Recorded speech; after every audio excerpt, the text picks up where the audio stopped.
everyone, it's Melinda with Tailored and Teal, and welcome back to an unboxing video, I guess you could call it. If you missed my last What Sold video, my mom did unfortunately pass away from her illness that she had for a couple of months. She passed on May 18th, very peacefully, thankfully. I wasn't there with her. Actually, she passed alone, but if that's any indication of who my mother was, she loved her alone time, so it was meant to be. And the week that she passed, I had already planned on going down to help take care of her, but my family and I ended up going through her house to get ready for an estate sale. There are some things that I wanted to bring back with me, either to keep for myself or to resell online, so that is what I'm going to show you today. I'm pretty sure that everything in this haul is vintage of some sort. I will also have some blankets that I'm going to show at the end. I'm going to actually lay them down on the floor so you can see all of it. There are 3 Afghans that were crocheted by my aunt, and then there was a quilt. We aren't sure who made it in my family, but I'm hoping to sell it as like a repair project, or maybe someone can turn it into clothing or curtains or something else because it is a little tattered. My next door neighbor is currently mowing his yard, so hopefully I'll be able to talk above it and it won't be too loud. So first up is a good old Fisher-Price eye chart that also goes with some medical accessories. I used to have the entire case that went with it, all of the things that went inside, but I have no idea where the case ended up. So this is just the eye chart. And here is the rest of it. This used to be 2 trays in a foldable brown plastic little briefcase or like doctor bag. But like I said, I have no idea where the case went. So we have a good old thermometer that I definitely chewed up as a kid. An ear thingy to look in your ear, also chewed up. A little hammer thingy to test out your joints. A syringe. A little blood pressure cuff that still works, and then the stethoscope inside. I'm not sure how much this goes for, but I figured it's vintage Fisher-Price, and I know that there are collectors of these out there, so I'll clean it up and list it online and see how it does. Next up, we have another old toy. This is a little school bus. I think this is also Fisher-Price. No, this is actually a Tupperware toy. Made in the USA. This is probably 80s or 90s because I definitely played with this as a kid. Like, this was my toy. So if you're not familiar with this little school bus, it's actually kind of cool because it converts into like a classroom. There are a few people missing from it, I believe. So the tops come off. The sides also come off.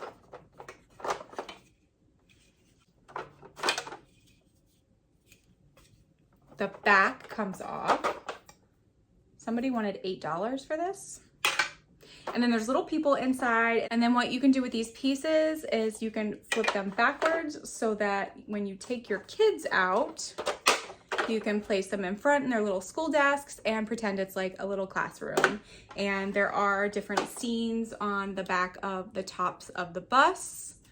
This one has a little chalkboard. I haven't looked up to see how much these sell online. And like I said, there is a person or 2 missing. So I'm not sure how much I can get for this, but it does say Tupper Toys on the side here. Also, I have not cleaned any of these, so there is dust galore on everything. Next up is this beautiful quilted pillow that actually turns into a blanket. So it's got a whole little like section inside that you tuck it all up in. I'm not gonna undo the whole thing. On the inside, it's got a mishmash of little squares in it. And then you just fold it back up. And you got your pillow again. Next up, we have a bunch of really dusty things that were sitting on a shelf, but they are worth money. Not a ton, but you know, worth selling. So they are very dirty, like I said, but they are little coffee pots. Wherever aluminum Takoko, trademark USA. There's the inside.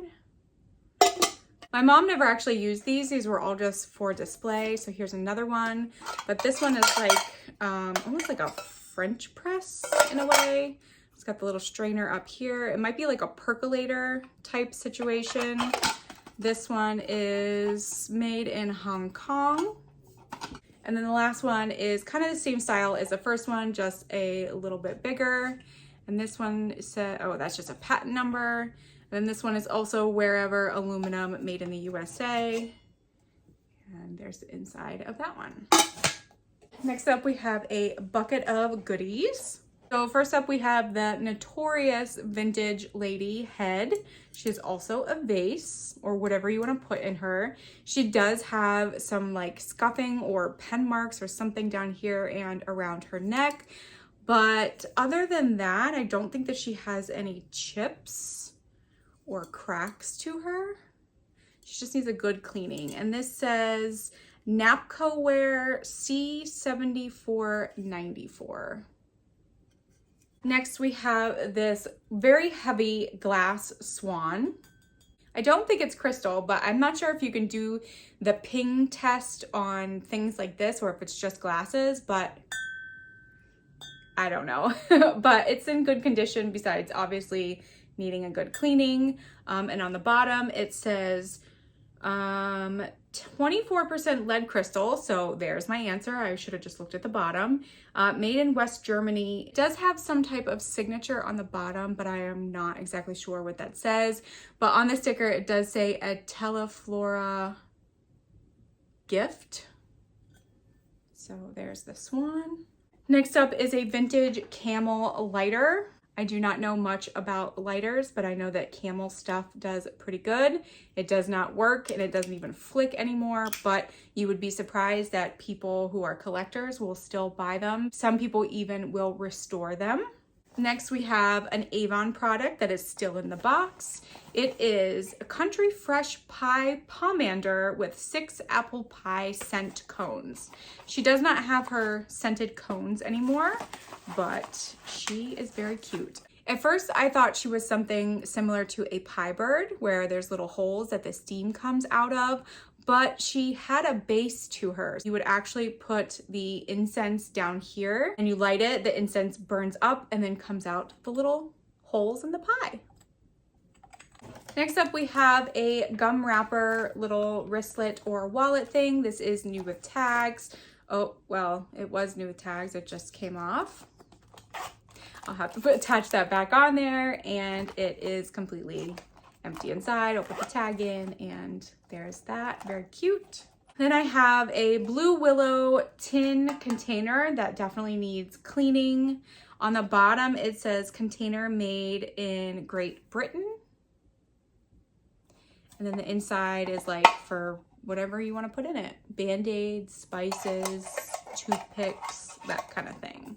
I also have a very, very tiny little tin container. It says Tiny Teen Powder. There is nothing inside, thankfully, because I think that would kind of gross me out because this looks like it's from the 1950s or 60s, probably from my mom's collection, and it doesn't have anything on the bottom. I'm not really sure if that's worth anything. I just thought it was super cute and I didn't want it to go in the trash. Next up, we have a pair of figurines. There is a farmer holding some vegetables. Again, these are very, very dirty. And then here she has a basket of vegetables as well. These are both Homeco. And this is number 1472, and so is that one. They are in good condition, no chips or cracks from what I can see, and they just need a really good cleaning. All right, next up is another very dirty thing. My mom had a thing for shoes and purses, even though she never wore like fancy shoes or purses. She just liked to display them. So this is probably like a pot metal. It's not cast iron because it's not very heavy. Victorian looking shoe. There is something on the bottom. And I think it says Atlantic mold or something mold. I'll have to clean it up and see if I can figure out exactly what it says, but this could be like a vase or to hold anything that you want. My mom also had this little pitcher set on top of one of her curios. It is like an ivory color. It does have a grape pattern to it. Seems to be in good condition, just needs to be cleaned, of course. And it says it's Decorama RE28. And this one has the sticker on it, Decorama, Dallas, Texas. So I looked this up on eBay and even Google, and I could not find the pitcher and the basin. I found wall pockets that look very similar to this, but they are not as large. So I don't know if this is very rare or just not valuable, but I'm gonna list it and see what happens. My mom was a big collector of blue willow china. She had a lot of reproduction stuff, but she also had a lot of original items. So this is just one thing I'm going to show you. After I show you this, I will insert a clip of everything else, or at least the box that everything else is in. I'm not really sure exactly how I'm going to sell these just yet. And my good friend Cindy, if you are watching, some of these will be available on Poshmark and eBay very, very soon. She has bought a lot of blue willow stuff from me because she collects them, but she also uses them a lot in her own house, which I love to pass along things to friends that are actually going to go into use. So keep your eyes peeled for that. So here is just one example. This is a large platter. This one doesn't have anything on the back, but some of the other ones do. So once I get into the box and show you the clip, I will show you what those markings look like. Here is the entire box of blue willow that I brought home with me. We have a lot of plates, and these are marked Homer Laughlin on the bottom, made in USA. We have some cups, there's some bowls, and then the rest down here are all more bowls and plates and cups. There is a butter dish holder. This one is Churchill. I don't think that this one is incredibly old. In fact, it looks quite new, you could say, but there is that as well. And then this is the last box of items that I have to show you besides the crocheted Afghans that I will be laying out on the floor to show you, but this is the last little bit. So as I'm sure you could see, there are a few vintage plushies in here. This is Big Bird, and it says, "Big Bird loves you." There is a tag back here. It says it is a Hasbro Softies. I'm not sure when these were from, maybe the 90s. It does have the Sesame Street logo on it, but it doesn't have a year, unfortunately. Then we also have Kermie. He's so cute. His tag has been ripped off somewhere. I don't even know where his tag would be, but I do believe he is also the same brand as the Big Bird. And then we also have Miss Piggy, who is still in her original packaging. And there is the, oh no, this is a Pampers one. Muppet Babies Pampers, 1984. So maybe the Kermit is also a Pampers brand. I will do a Google image search and find out. I may list Miss Piggy and Kermit together. I just have to look at sold comps to see kind of what I want to do. Then we have a very, very, very old toy. A lot of people think that this is creepy. I actually think it's quite charming and adorable. Yes, its eyes are really messed up, but it's old. It's from like the 1960s, I think. The Edward Mobley Company, 1962, manufactured by the Aero Rubber and Plastic Company. So she needs a really, really, really good cleaning. She's very dirty, but her eyes do blink. I don't know if you can see that. They do close. Both of them still work. Floppy ears with this fleecy stuff on it. She does have a big mark on her butt. And then there's the information under there, and she still squeaks. These are going for a lot of money on eBay. Anywhere from $60 to $75, depending on how the condition is. Again, mine has some wear to it, but I'll clean it up the best I can and hopefully can get some good money for it because I think it's super cute. Maybe a little creepy, but more cute than creepy. Next up is this German 3-piece silverware set. I have no idea where this came from, but it's the brand, oh, I don't even know what the brand would be. Cromargen. Edelstahl Rost-Free 1810, whatever that means. And then inside is the little silverware set, and it does have little bears on them. Then we have a die-cast miniature pencil sharpener of the Statue of Liberty. These don't go for a lot. My mom actually used to have a whole collection of them, but she gradually got rid of them over the years.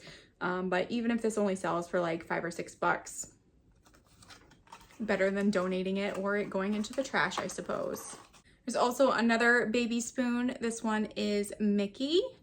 And this is Walt Disney production, stainless steel by Bonnie, Japan. And these actually were selling for more than I thought that they were. I don't remember what it is now, but I will be listing this. And then this one is a SpaghettiOs one, but it's got my name engraved on it. So I will be keeping this one. Next, we have an entire set of Barbie trading cards, fact cards. I'm not actually sure what we call these, but they have a vintage Barbie on the front, the year that she was created.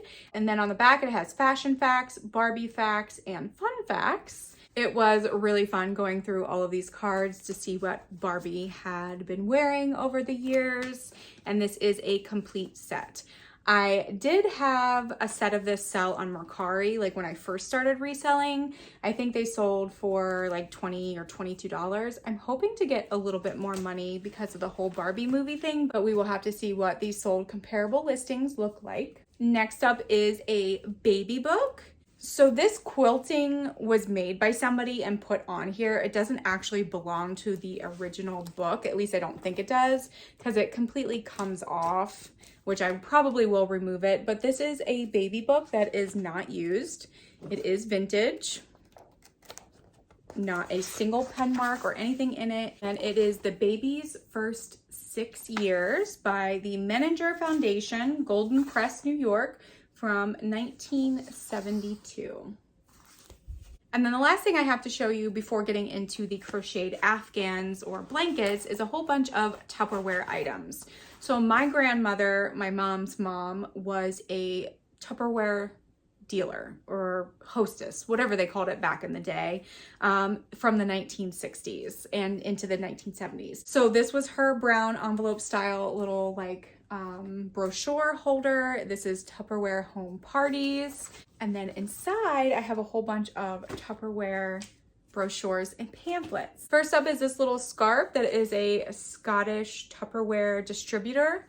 It says, with compliments of Jean and Stuart Brodie, Tupperware distributors, Edinburgh, Scotland. And there's a whole bunch of like Scotland scenery and the tartan plaids and things like that.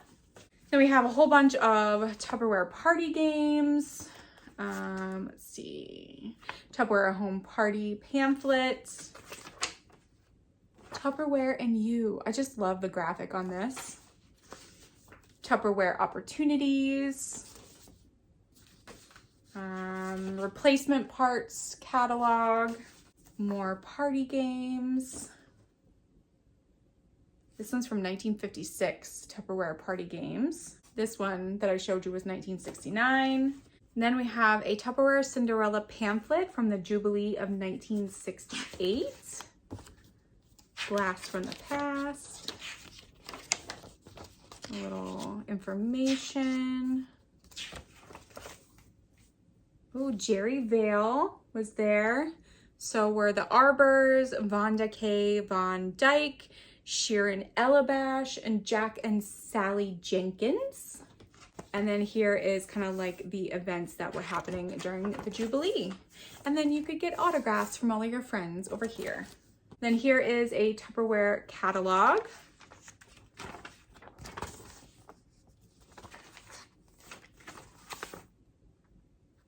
I definitely grew up with Tupperware everything. Bowls, plates, we even had this hot dog holder, salad containers that you hold your lettuce in and things like that. Yeah, we definitely had all of the Tupperware stuff. And then here is another Tupperware pamphlet. This one is from 1967. Ooh.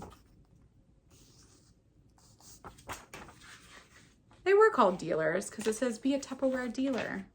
And then if you sold enough stuff, you could get all of these goodies. So a little blast from the past, and I'm sure that there are Tupperware collectors out there, or maybe they'll go back to Tupperware headquarters or something really fun like that. Well, that is all I have to show you that is in front of me now. I will be inserting a clip of the crocheted Afghans or blankets that I picked up to sell. Here is the quilt that I brought back with me. This may have been many generations within my family that kind of contributed towards this. You'll see that there is a date of 1980 and then again in 1995. So it was like somebody started it but didn't quite finish it. It does have some condition issues, some staining and things like that. But the main thing is the lining on the back is just coming undone, basically all across the top and even on this side. So hopefully someone can turn this into something else, either, you know, another blanket, a pillowcase, some curtains, or maybe someone can do some kind of wardrobe with it. But it's a really cool pattern and I love the colors.